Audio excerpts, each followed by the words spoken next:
बोलिए भक्तवत्सल भगवान की जय, वृंदावन बिहारी लाल की जय।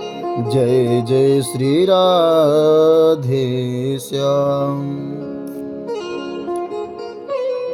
आइए आज हम सभी बड़े ही भक्ति भाव से पौष मास की पुत्रदा एकादशी के बारे में श्रवण करें। पुत्रदा एकादशी का महात्म क्या है, इसकी कथा सुनने से लाभ क्या है।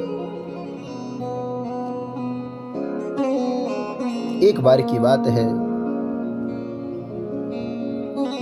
महाराज युधिष्ठिर ने पूछा, हे प्रभु, आप मुझे पुत्रदा एकादशी के महात्म्य के बारे में बताने की कृपा करें। उसकी विधि क्या है, उसमें कौन से देवता का पूजन किया जाता है, किस प्रकार से भगवान के इस व्रत को करना चाहिए। भक्त वत्सल भगवान श्री कृष्ण ने कहा, हे राजन, इस एकादशी का नाम पुत्रदा एकादशी है। इसमें तो भगवान नारायण की ही पूजा की जाती है, गौ माता की पूजा की जाती है। इस चर और अचर संसार में पुत्रदा एकादशी के व्रत के समान कोई दूसरा व्रत नहीं है। इसके पुण्य से मनुष्य तपस्वी, विद्वान और लक्ष्मीवान होता है। इसकी मैं एक कथा कहता हूं, सो तुम ध्यान पूर्वक सुनना। भद्रावती नामक नगरी में सुकेतुमान नाम का एक राजा राज्य करता था।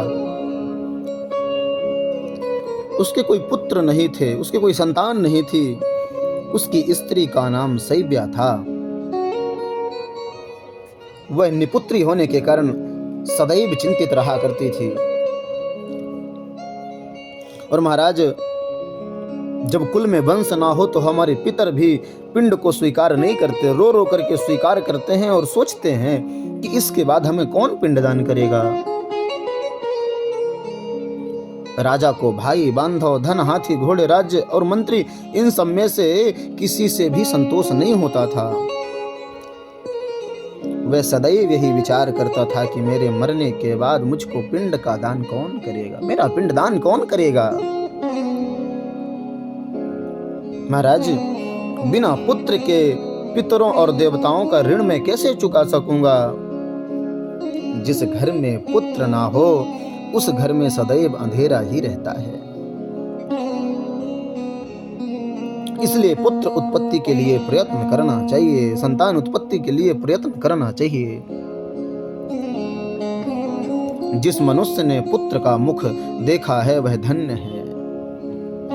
उसको इस लोक में यश और परलोक में शांति मिलती है, अर्थात उनके दोनों लोक सुधर जाते हैं।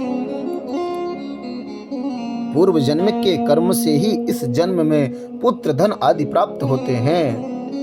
राजा इसी प्रकार दिन रात चिंता में लगा रहता था। एक समय तो राजा ने अपने शरीर को त्याग देने का निश्चय किया, परंतु आत्मघात को महान पाप समझ करके उसने ऐसा नहीं किया। एक दिन राजा ऐसा ही विचार करता हुआ अपने घोड़े पर चढ़कर वन को चल दिया तथा पक्षियों और वृक्षों को देखने लगा। उसने देखा कि वन में मृग, व्याघ्र, सुअर, सिंह, बंदर, सर्प आदि सब भ्रमण कर रहे हैं। हाथी अपने बच्चों और हथनियों के बीच घूम रहा है। इस वन में कहीं तो गीदड़ अपने कर्कश स्वर में बोल रहे हैं, कहीं उल्लू ध्वनि कर रहे हैं। वन के दृश्यों को देखकर राजा सोच विचार में लग गया। इसी प्रकार राजा का आधा दिन जो है बीत गया।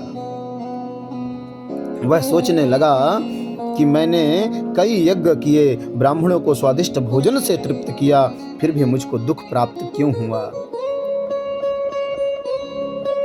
राजा प्यास के मारे अत्यंत दुखी हो गया और पानी की तलाश में इधर उधर फिरने लगा। थोड़ी ही दूर पर राजा ने एक सरोवर देखा। उस सरोवर में कमल खिले थे तथा सारस, हंस, मगरमच्छ आदि विहार कर रहे थे। उस सरोवर के चारों तरफ मुनियों के आश्रम बने हुए थे। उसी समय राजा के दाहिने अंग फड़फड़ाने लगे, दाहिने अंग फड़कने लगे। राजा शुभ शकुन समझकर घोड़े से उतरकर मुनियों को दंडवत प्रणाम करके बैठ गया। राजा को देखकर मुनियों ने कहा, हे राजन, हम तुमसे अत्यंत प्रसन्न हैं, तुम्हारी क्या इच्छा है सो कहो। राजा ने कहा, महाराज, आप कौन हैं और आप किस लिए यहाँ आए हैं, कृपा करके बताइए। मुनि कहने लगे कि हे राजन, आज संतान देने वाली पुत्रदा एकादशी है। हम लोग विश्वदेव हैं, हम इस सरोवर में स्नान करने के लिए आए हैं।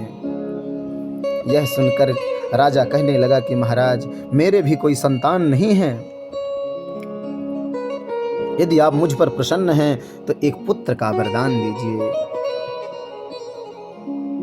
मुनि बोले, महाराज, हे राजन, आज पुत्रदा एकादशी है, आप अवश्य ही इसका व्रत करें। भगवान की कृपा से अवश्य ही आपके घर में पुत्र होगा।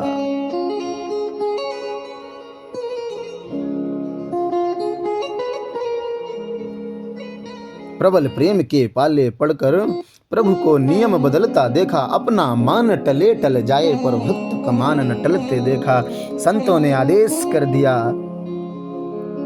राजा ने भी मुनियों के वचन को सुनकर के विश्वास पूर्वक उसी दिन एकादशी का व्रत किया और द्वादशी को उसका पारण किया। इसके पश्चात मुनियों को प्रणाम करके महल में वापस आ गया। कुछ समय व्यतीत होने के बाद रानी ने गर्भ धारण किया और 9 महीने के पश्चात उनके यहाँ एक सुंदर पुत्र का जन्म हुआ। वह राजकुमार अत्यंत शूरवीर, यशस्वी और प्रजापालक हुआ। श्री कृष्ण ने कहा, हे राजन, पुत्र की प्राप्ति के लिए पुत्रदा एकादशी का व्रत अवश्य करना चाहिए। जो मनुष्य इस महात्म को पढ़ता है या सुनता है, उसे अंत में स्वर्ग की प्राप्ति होती है। इसलिए पुत्र की कामना से पुत्रदा एकादशी का व्रत करें, गौ सेवा करें, गरीबों को भोजन कराएं, ब्राह्मणों को दान दें। और महाराज, जो भी इस व्रत को करता है तो इस जन्म में अनेक प्रकार के सुख को भोग करके अंत में वैकुंठ को प्राप्त होता है। इस प्रकार से भगवान श्री कृष्ण ने युधिष्ठिर जी को पुत्रदा एकादशी का महात्म सुनाया। आप सब भी पुत्रदा एकादशी का व्रत करें, गौ सेवा करें, संत सेवा करें। बोलिए भक्तवत्सल भगवान की जय, गौ माता की जय, संत समाज की जय।